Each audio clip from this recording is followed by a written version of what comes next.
The night sky over the ruined colony was silent, no wind, no sound, only smoke rising from the ashes of what used to be a city. Lyra, a small alien girl with silver eyes, walked barefoot through the dust. Her skin, pale and marked with faint blue lines, glowed softly in the darkness. She was only 12, but her steps carried the weight of someone who had lost everything. The war had ended 3 days ago. The machines of the Galactic Empire had burned her home, her people, her mother, and her father. Now she was all that was left. She had no food, no family, and no place to hide. Everywhere she went, there were soldiers, scavengers, or empty ruins.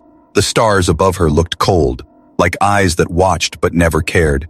Lyra fell to her knees beside a broken wall. Her small hands were shaking as she hugged herself tightly. Her world had ended, and no one came for her. Tears slid down her cheeks, leaving marks in the dust. She whispered softly, "Why did they leave me?" But the wind did not answer. Only silence, only darkness. Far above the ruined colony, a human ship passed through the clouds. It was the Horizon, part of the Human Alliance fleet, sent to rescue survivors after the war. Commander Elias Ward stood at the edge of the hangar bay, watching the burning land below. He was tired, his armor scratched and dusty from too many battles, but when the scanner picked up a small life signal near the ruins, he gave a single order. "Send a team down!" The team landed among the wreckage. Bodies lay everywhere, machines still smoking, and then they found her, a small figure sitting beside the remains of a house, staring at nothing. "She's not human," one soldier said coldly. "Orders say we don't interfere with alien survivors," another added. But Elias stepped forward, ignoring them. He knelt beside the girl, his shadow covering her. When she looked up, her silver eyes met his brown ones. She flinched back in fear. He spoke softly. "It's all right. I won't hurt you." She didn't answer, just stared, trembling. Her voice was weak. They killed everyone."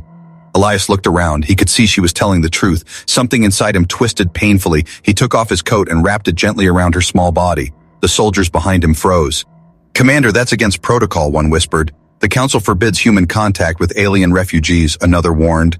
But Elias didn't care. He looked at the girl again and said, "No child deserves to be left alone." He lifted her up carefully. She was light as air, fragile and silent. Her head rested against his shoulder as if she hadn't been touched in years. For the first time in a long while, Elias felt something warm in his chest, a reminder of what it meant to protect life. He turned to his team. "We're bringing her aboard." They hesitated, but his voice left no room for argument. The Horizon took off, engines roaring, leaving the broken colony behind. In the med bay, Lyra sat quietly on a bed, wrapped in a silver blanket. She watched the humans moving around her, strange, tall, and loud. One nurse smiled gently and gave her a cup of water, but when Elias entered, she tensed again. Clutching the blanket, he sat down beside her and said, "You're safe here." Her lips trembled. "The Council, they'll kill you for helping me." He smiled slightly. "Let them try."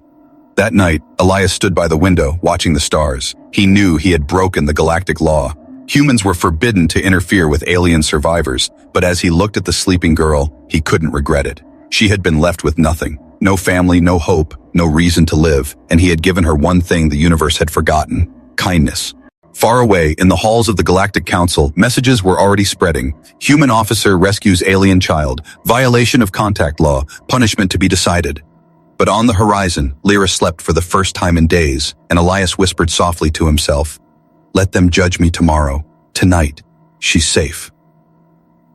Outside the window, the stars shined brighter, as if the universe itself was watching what humanity had done. The horizon drifted silently through space. Stars shimmered outside like cold diamonds. But inside the ship, tension was rising. Every crew member knew what Commander Elias Ward had done, and what it meant. Saving an alien child was against the galactic law. The Council called it contamination, a risk to human purity. But Elias called it something else. He called it mercy. Lyra sat quietly in the med bay, her silver eyes wide as she watched the machines hum softly. The nurses tried to be kind, but she could feel their fear. They looked at her as if she was a forbidden thing, as if touching her would bring punishment from the stars. When Elias entered the room, the whispers stopped. He gave her a soft smile. "You're feeling better today." She nodded slowly, her voice a whisper. "You should have left me there." Elias frowned. "And let you die?" She looked away. That's what they wanted. In the ship's command deck, the officers were arguing.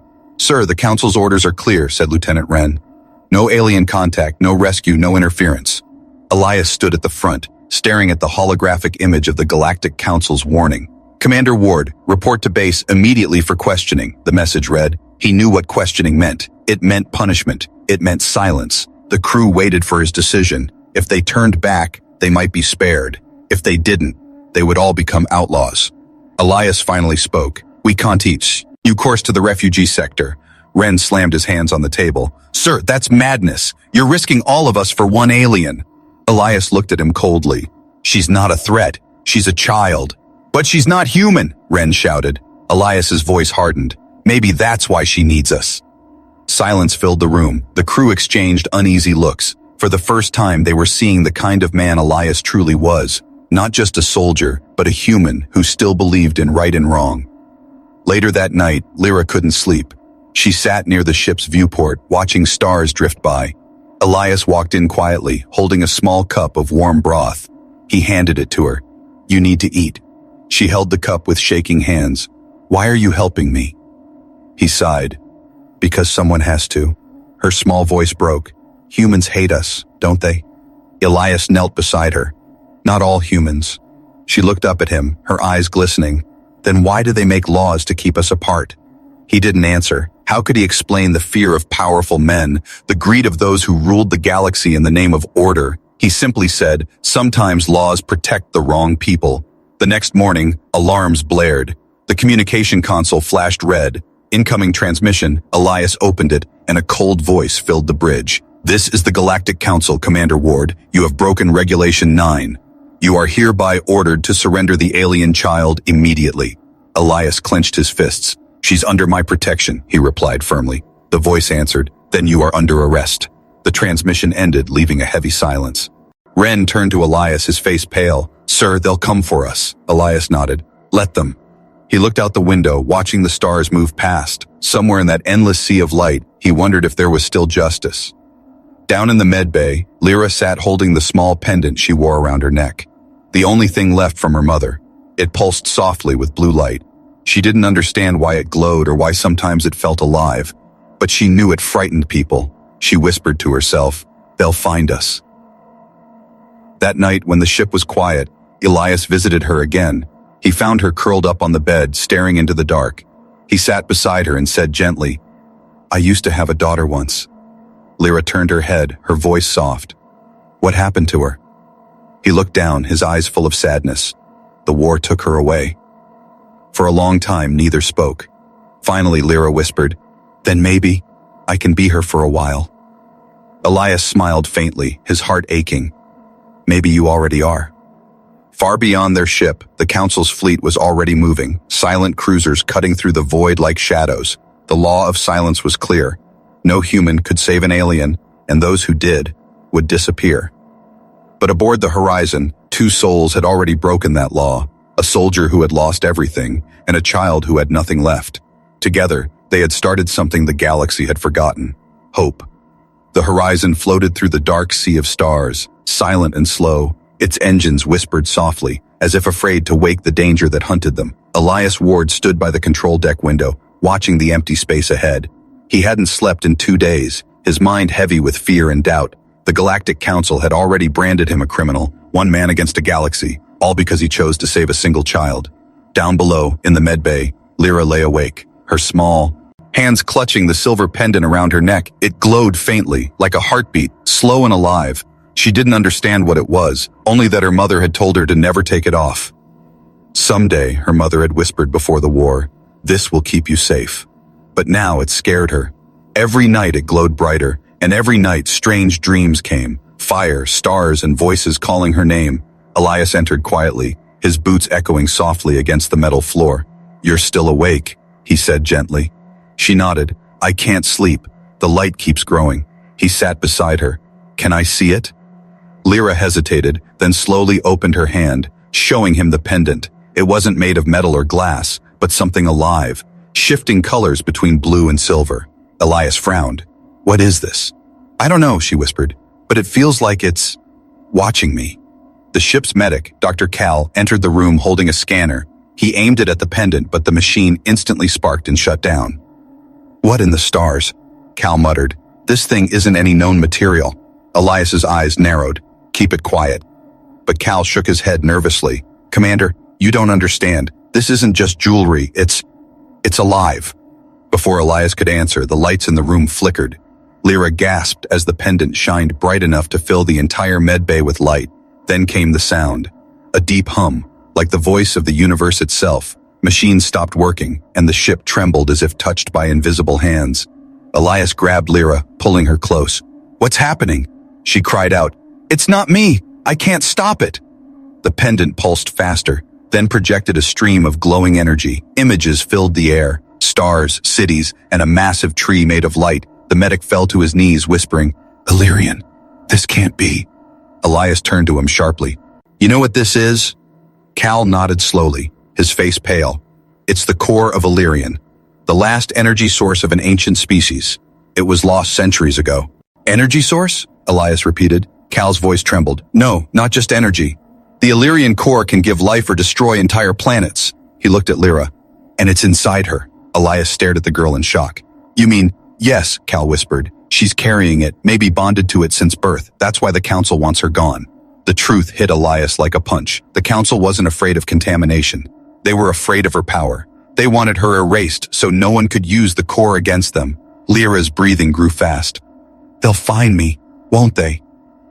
Elias knelt beside her, gripping her hand. They might try, but they'll have to go through me first. Tears welled in her eyes. You'll die if you protect me. He smiled softly. Then I'll die doing something right. Suddenly the ship's alarm blared. Commander, incoming ships detected. Ren's voice shouted from the deck. Elias rushed to the bridge, Lyra following close behind. Through the viewing screen, dark shapes appeared. Council warships, closing fast. They found us, Ren said, his voice shaking. Elias took a deep breath. Activate shields, prepare for evasive flight.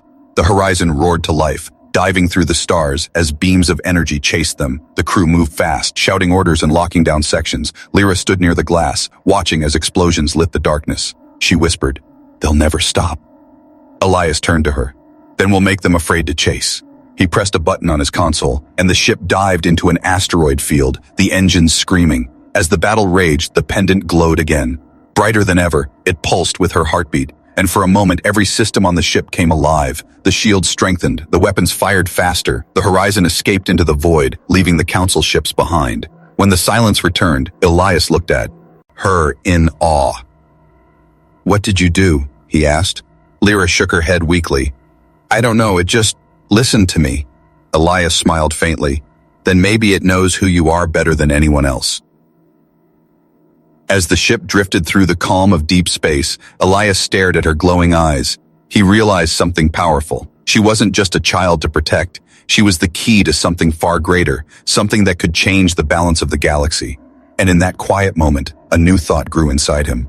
If the council wanted to silence her, then maybe it was time humanity learned to fight back.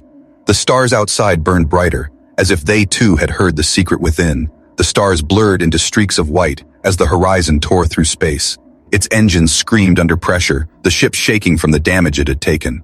Behind them, 3 Galactic Council warships followed, their red tracking beams locked on target. Each second felt heavier, every breath filled with fear. Commander Elias Ward stood at the center of the bridge, eyes fixed on the glowing radar. They were gaining. Shields at 40%, Ren shouted from the control panel. Reactor overheating, Dr. Cal yelled from engineering. Elias gritted his teeth. Hold steady, we're not done yet. The crew moved like a single heartbeat, every man and woman pushing the ship to its limits, but deep down, they all knew they couldn't outrun the entire council fleet. Lyra sat in a corner of the bridge, clutching her glowing pendant. The Illyrian core pulsed in rhythm with her heartbeat, sending faint waves of light across the metal walls. She looked frightened but determined. Her voice trembled. They won't stop, will they? Elias shook his head. No, not until they get what they want. And what do they want? She asked quietly. He turned toward her. You. Silence filled the room. The crew avoided looking at her. Some were afraid, others were angry. Lieutenant Ren finally spoke. Commander, with all respect, she's the reason we're being hunted. Elias's eyes flashed. She's also the reason we're still alive. Ren frowned. What's that supposed to mean? Elias nodded toward Lyra. When the core reacted, it boosted our systems. That's why the shields didn't collapse. Ren crossed his arms. Or maybe it's a weapon waiting to explode. Lyra flinched, tears filling her eyes. Elias stepped forward, his voice hard. "She's not a weapon. She's a child." The words hit the room like thunder. Even Ren fell silent. Elias turned back to the stars, his voice softer now. "We humans created laws to stop wars, but somewhere along the way, we forgot why we made them." He looked at Lyra. "We forgot what it means to care." Outside, the pursuing warships opened fire. Beams of red energy cut through the darkness, lighting up the void. The horizon swerved between asteroid fragments, the hull shaking violently.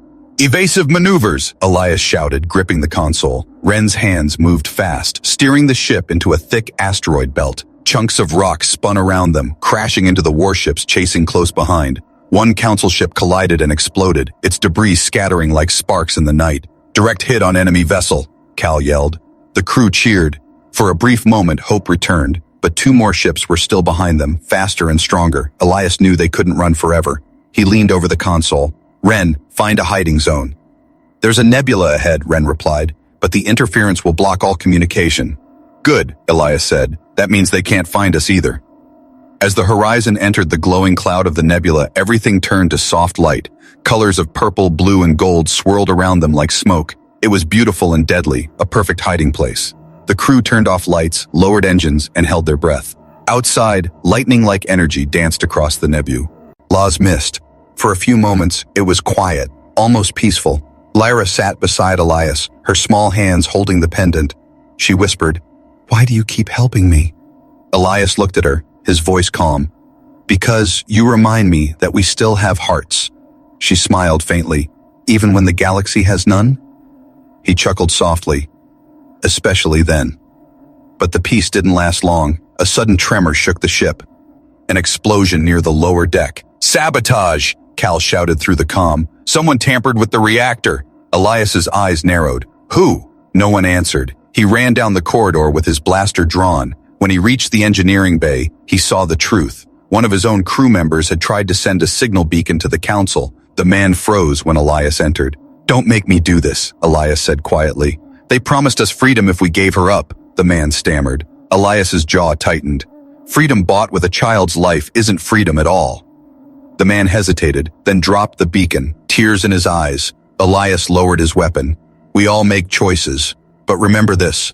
Humanity means standing for what's right, even when you're alone." He destroyed the beacon with one shot, but it was too late. The signal had already gone out. The council now knew exactly where they were. Back on the bridge, the radar lit up with new signatures. "Multiple ships inbound," Ren shouted. Elias stared at the screen, determination in his eyes. "Then we make our stand here." He turned to Lyra. "You have to trust me." She nodded. "Always." The Illyrian core began to glow brighter, responding to her emotions. The walls of the ship shimmered faintly, as if alive. Elias felt the energy through the floor. "Warm, strong, human," he whispered. "Whatever happens next, we face it together." Outside the nebula, the stars pulsed with light. The hunters were closing in. But so was something else, something ancient, waiting within the heart of the storm. And for the first time, Lyra's pendant began to hum a song only she could hear. A song that whispered of destiny, of power, and of a hope that even the council could not silence. The nebula's mist glowed softly around the horizon. Colors of gold and violet swirled like silent storms outside. Inside the ship, everything was quiet, too quiet. The engines hummed low, the lights flickered gently, but beneath that calm, a shadow moved among the crew. Someone had already chosen to betray them. Elias Ward sat in the command chair, staring at the faint static on the radar. His mind was heavy with worry. They had escaped the council once, but he knew they wouldn't stop. They would come again, stronger, faster, angrier. He looked at Lyra, who sat near the viewport, her silver eyes watching the clouds of the nebula. She looked peaceful, but the glow from her pendant told another story. It pulsed faster now, as if sensing danger. Dr. Cal entered the bridge, his face pale. "Commander, we have a problem." Elias turned. "What kind of problem?" Cal hesitated. "Someone tried to access the communications relay again." The crew froze, eyes darting to each other. "Who?" Elias asked firmly. Cal swallowed. "I can't trace it. The logs were wiped." Ren slammed his fist against the console. "I knew it. Someone's selling us out," Elias said quietly.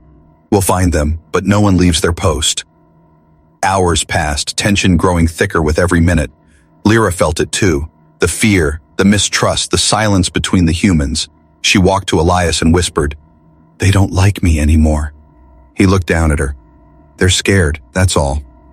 "But scared people do bad things," she said softly. Her words struck deeper than she knew. Elias nodded slowly. "Yes, they do."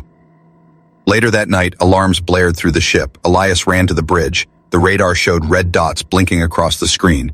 "Council ships," Wren shouted. "3 of them, closing fast." Elias's eyes widened. "That's impossible. The nebula blocks scanners."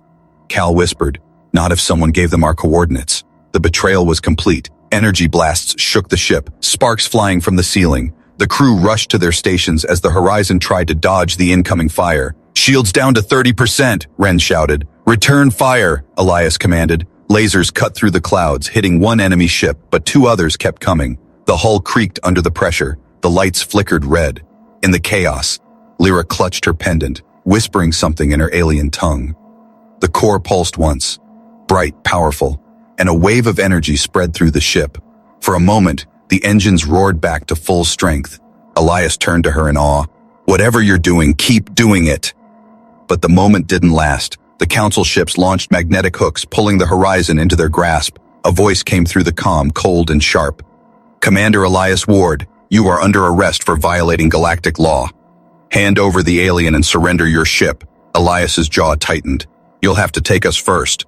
The voice replied, "As you wish." Soldiers began to board. Metal doors blasted open, smoke and light filling the corridors. The crew fought bravely, but they were outnumbered. Elias grabbed his blaster and ran toward the lower deck, shouting, "Protect the girl!" Lyra followed him, her pendant glowing like a small star. Dr. Cal stayed behind to seal the doors, shouting, "Go! I'll hold them off!" The last thing Elias heard was the sound of gunfire. They reached the escape bay. Elias quickly typed commands into the pod control. "Get in," he ordered. Lyra's voice shook. "No, I'm not leaving you." He knelt down and held her shoulders. "Listen to me. You're the only one who can end this war." Tears filled her eyes. "But you'll die." He smiled faintly. "Then I'll die knowing I protected something worth saving." He wrapped his coat around her once more, the same way he had on that broken planet. She clutched it tightly, whispering, "Eli." The sound of footsteps echoed closer, soldiers shouting in the corridors. Elias pressed the launch button, and the escape pod sealed shut. "Stay alive," he said softly through the glass. The pod ejected, flying out into the nebula's light, disappearing among the clouds. Seconds later, the soldiers burst into the room, weapons raised. Elias stood alone, hands at his sides, his face calm. "Where is the alien?" their leader demanded. Elias smiled faintly. "Far away from monsters like you." They struck him across the face, forcing him to his knees. Chains clicked around his wrists. The leader spoke coldly. "The council will make an example of you." Elias raised his head, his voice steady. "Then let them. Maybe someone will finally see what kind of laws they serve." As the soldiers dragged him away, the ship burned quietly in the nebula's light. Far beyond, Lyra's escape pod drifted into darkness. She sat trembling, tears streaming down her cheeks. Her pendant pulsed weakly, whispering warmth into her hands. For the first time, she was truly alone again. But this time, she carried something more powerful than fear. Hope. The stars outside flickered softly, as if bowing to the courage of one human who refused to obey the silence. The prison lights burned cold and white. Commander Elias Ward sat alone in a glass cell, his wrists bound with silver cuffs that glowed faintly. They were mad. And from an alloy that blocked neural signals, no strength, no freedom, no chance. Outside the walls, 2 guards stood silent, not daring to look him in the eye. They had heard the stories, the human who broke the galactic law to save a child. Some called him a traitor, others called him a hero. Far above the prison moon, the Galactic Council prepared for the trial. Billions across the galaxy waited to watch it. Screens flickered in space stations, colonies, and cities. Every race, every species wanted to see what would happen to the man who had chosen compassion over command. The law was clear. Humans could not interfere with alien species after conflict, and Elias Ward had done exactly that. When the guards came for him, he stood without fear. They led him through long glass corridors toward the council chamber. Every step echoed like thunder in the silence. The doors opened with a hiss, revealing a grand room filled with alien leaders, floating platforms, tall lights, and 1,000 unblinking eyes watching him. The high speaker of the council, a pale being with golden skin, spoke in a cold voice. "Commander Elias Ward of the Human Alliance, you stand accused of breaking the law of containment. Elias lifted his head, his voice calm. I know the charge. The speaker continued. You rescued a forbidden being, an alien child carrying the Illyrian core, and by doing so, endangered countless lives. Elias said quietly. I saved a life, that's all. Murmurs spread through the chamber. One of the alien judges hissed, You saved a weapon, not a life. Elias looked up sharply. She's a child, not a weapon. It's your fear that turns her into one. The room went silent. The speaker leaned forward, his golden eyes narrowing. You believe your emotion is greater than our law? Elias answered without hesitation. I believe humanity is greater than your fear. A low hum spread through the audience, half shocked, half inspired. The speaker's voice hardened. You speak of humanity as if it matters. You are just another species among many. Elias smiled faintly. Maybe so, but we're the only ones foolish enough to love strangers. Far away on a small moon covered in mist, a light flickered in the dark. Lyra's escape pod had landed days ago. She was weak, hungry, but alive. Her pendant, the Illyrian core, still glowed faintly, but its power was fading. She missed Elias terribly. Every night she heard his voice in her dreams, saying the same words. You're not alone. And each morning she whispered back, I'll come back for you. She wandered through the ruins of an old outpost, searching for food. The planet was quiet, abandoned long ago, but something stirred beneath the surface. Old machines, forgotten defenses. When she touched a broken console, her pendant flashed. The entire outpost powered on, lights flooding the sky. She gasped as a voice spoke from the system. Illyrian signal detected. Welcome, child of the core. She didn't understand, but the light surrounded her, and for the first time, she saw memories that weren't her own. Visions of a great city made of crystal floating above oceans of light. Her people, the Illyrians, peaceful and bright. Then came the war, the fire, the destruction, her mother's voice echoing. You are our last hope. Carry the core. Live. When the vision ended, tears streamed down her face. She finally understood why the council feared her. She wasn't just a survivor, she was the last spark of a civilization that refused to die. Meanwhile, the trial continued. Elias stood before the council as evidence and accusations piled up. They showed hollows of the rescue, the chase, and the destruction. They called him reckless, dangerous, unstable. But Elias never looked away, never bowed his head. When the speaker asked for his final words, he said quietly, Every empire falls when it forgets mercy. If saving a child makes me guilty, then I accept it. Outside the chamber, bare crowds began to gather, not just humans, but many races. Those who had heard his words, they whispered his name. Some held signs that read, Compassion is not a crime. Others shouted, Let him go. The council watched the protests grow with unease. Their control was slipping, their silence cracking. At that very moment, light filled the sky. Every screen across the galaxy flickered with a signal. A girl's face appeared, Lyra, glowing with Illyrian energy. Her voice trembled but carried strength. My name is Lyra. I am the child the council wants destroyed. Her eyes shined bright. The man you call a criminal saved me when no one else would. He showed me what being human means. To care, to protect, even when it's forbidden. The crowd gasped. In the chamber, the council members turned pale. The speaker shouted, Cut the signal! But it was too late. Every planet, every station was already watching. Lyra raised her pendant toward the sky, and the Illyrian core pulsed like a second sun. Her voice echoed through the stars. You can silence one man, but not his heart. Elias smiled in his cell as he watched the light through the small window. He whispered softly, You did it, kid. And for the first time, he felt no fear of what would come next, because even in chains, his heart had already won. The galaxy had heard him, and something old, something powerful, the spirit of humanity, had begun to awaken again. The execution day arrived beneath a gray and endless sky. The Galactic Council's tower stood tall on the capital world, surrounded by crowds and silent drones. Billions were watching across the stars. Some waited to see justice. Others waited to see hope.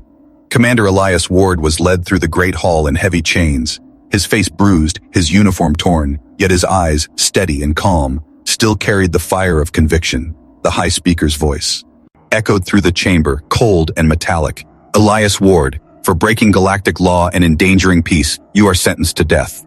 The crowd murmured. Elias lifted his head, looking at the faces around him. He didn't see monsters, only fear, fear of change, fear of compassion. He spoke quietly. You think killing me will erase what I did, but it won't. Because somewhere out there, a little girl is still alive. And as long as she is, your law means nothing. The guards forced him to his knees. Lights from the execution beam began to hum overhead, glowing red and hot. The speaker raised his hand, ready to give the final command, but then, the sky itself began to shake. A deep vibration rolled across the city. Every screen flickered, every light dimmed, and from the clouds above, a beam of blue light cut through the darkness. The crowd gasped. Out of that light descended a massive ship, its hull glowing with markings no one had seen in thousands of years. It was not human, not council-made, it was alive, humming with power that felt ancient and pure. The guards pointed their weapons, but their scanners failed instantly. Then a small figure appeared in the beam, floating down like a falling star. It was Lyra. Her silver eyes glowed bright, her small hands surrounded by light. The Illyrian core pulsed inside her chest like a living sun. She landed softly before the council platform, the ground rippling beneath her feet. Gasps filled the air. Some fell to their knees, others stepped back in awe. Even the speaker hesitated, his voice trembling. Impossible. She survived. Lyra's voice was calm but powerful. You call yourselves rulers, but you fear the very thing that makes life worth living. Love, she said simply.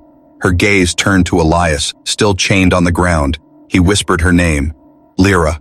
Tears filled her eyes as she ran to him, the guards moving forward, but their weapons froze mid-air. The Illyrian energy bent reality around her like a shield. She broke his chains with a single touch, light spreading through the metal like fire. Elias stood, weak but proud.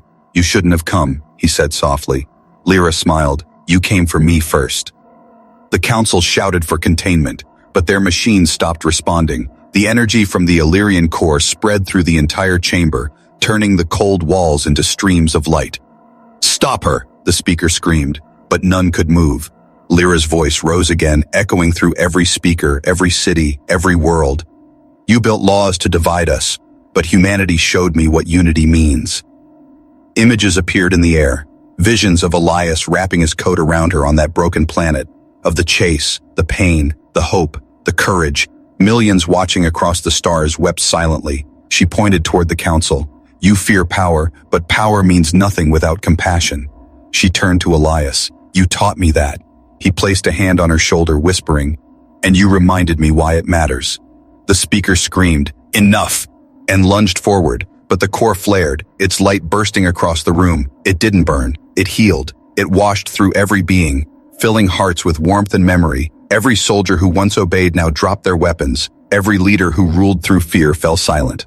Outside, the sky itself began to glow, a vast wave of light spreading through the galaxy. Every planet, every colony, every ship, bathed in a gentle radiance. For the first time in centuries, the stars seemed alive. When the light faded, the council tower stood quiet. Elias turned to the speaker, now trembling on his knees. He said softly, the law you used to silence us is gone, replaced by something better, understanding. The speaker looked up, broken. And what will you do with that power now? Elias glanced at Lyra, who smiled faintly. We'll rebuild, she said, together. Days later, word spread across the galaxy. The council dissolved, the war ended, and a new alliance began, one built not on fear, but on empathy. Humans and aliens worked side by side to heal what centuries of silence had broken. In the midst of it all, Elias and Lyra walked together on a new world, green, bright, and peaceful. She looked up at him and asked, do you think they'll remember us? Elias smiled gently. Maybe not our names, he said, but they'll remember what we stood for. As the twin suns rose over the horizon, Lyra's pendant shimmered once more. It no longer burned with danger, but glowed softly like a heartbeat, a reminder that kindness, once given, never dies. It only spreads, from one heart to another. And so, the story of the human who broke the law to save a little girl became legend. A story told in every world, whispered under starlit skies, of how one act of compassion rewrote the destiny of the galaxy, and somewhere in the endless night, the stars whispered back, humanity is not about where you're born, it's about what you protect.